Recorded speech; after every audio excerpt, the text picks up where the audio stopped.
ke nang pene masap sota ke do chelo un e kang hona chili rig that up ke nong ka palor lo pu an ke me apor ke dam ta chini donde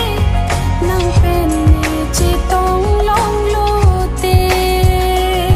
clear da pen ha clear ning re an turbong si do ver lo kai ke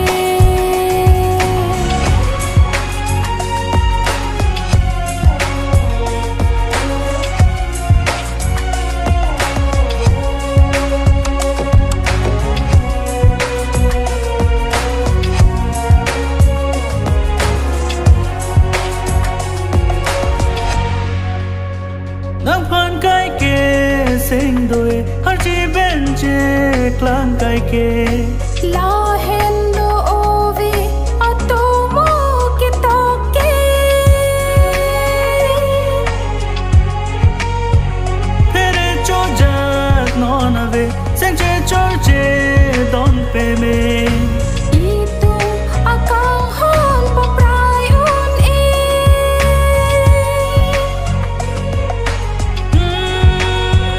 che than tang lo so pirte che man por ki monon ke thir thir asim bon ting ne ne thir thir asim bon ting ne ne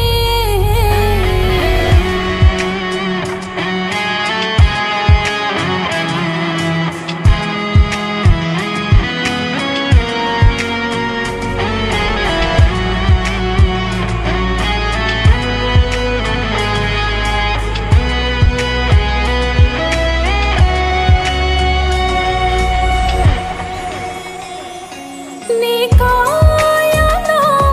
nang ke bang ke reng am haran si ke long me kang ho na na kha chi piet me te pini on ni te populo ne phan nang sing pu an jadi dam ke itum bo che are sim ke me nang phan ka teng ni arani pulote che the chen pa du si ahut ko ne chini lo non ke nang pene masap sota